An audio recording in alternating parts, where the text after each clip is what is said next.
భవిష్యత్ తరాలు ఆందోళన చెందే విధంగా రాజకీయాలున్నాయని టీడీపీ ఎమ్మెల్యే గంటా శ్రీనివాసరావు ఆందోళన వ్యక్తం చేశారు. 4 సార్లు ముఖ్యమంత్రిగా బాధ్యతలు చేపట్టిన వ్యక్తిని ఇష్టానుసారంగా మాట్లాడుతున్నారని అన్నారు. చంద్రబాబుపై విమర్శలు చేస్తే ప్రజల్లో ఆగ్రహం వస్తుందన్నారు. వైసీపీ ఉనికిని కాపాడుకునే ప్రయత్నం చేస్తోందన్నారు. వైసీపీని బ్యాన్ చేయాలన్నారు. వైసీపీ పార్టీ గుర్తింపు రద్దు చేయాలని ఎన్నికల సంఘానికి లేఖ రాస్తున్నట్లు చెప్పారు. పబ్లిక్లో రియాక్షన్ రాకుండా ఎలా ఉంటుందో కూడా ఆలోచించాల్సిన అవసరం ఉంది. అయినా దాన్ని కూడా మేము సమర్థించట్లేదు.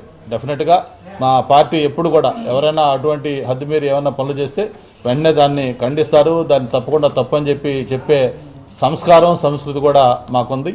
మరి జగన్మోహన్ రెడ్డికి అయితే అటువంటివి లేవు. ఎవరైతే అది ఎంకరేజ్ చేస్తారో అటువంటి వాళ్ళని ప్రోత్సహించిన చరిత్ర అయింది.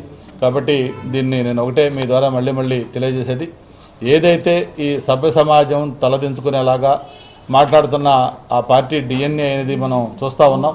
ముఖ్యమంత్రి దగ్గర నుంచి పార్టీ నాయకులకు పనిచేసిన అందరూ కూడా వాళ్ళు ఆ విధంగా చేస్తానున్నారు. మంత్రులు అంటే ఒక బాధ్యత, ముఖ్యమంత్రి అంటే ఒక బాధ్యత. ప్రజలు మనల్ని గమనిస్తూ ఉంటారు. మన మీద ఏదో ఒక మాట మాట్లాడేటప్పుడు దాని ప్రభావం ఏ విధంగా ఉంటుందని కూడా అందరూ ఆలోచిస్తూ ఉంటారు.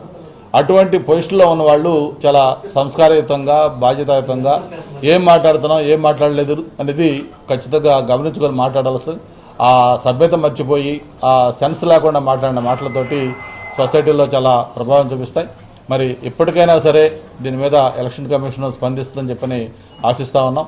ఏదైతే 151 స్థానాల్లో గెలిచి 2019లో ఒక ముఖ్యమంత్రిగా పనిచేయి అని చెప్పి ఆయనకు అవకాశం ఇస్తే ఆయన యొక్క నిర్వాహకం వల్ల, ఆయన 5 ఏళ్ళు పనిచేసిన తీరు వల్ల, ఆయన యాటిట్యూడ్ వల్ల అది 11 సీట్లకి పరిమితం అయిపోయింది.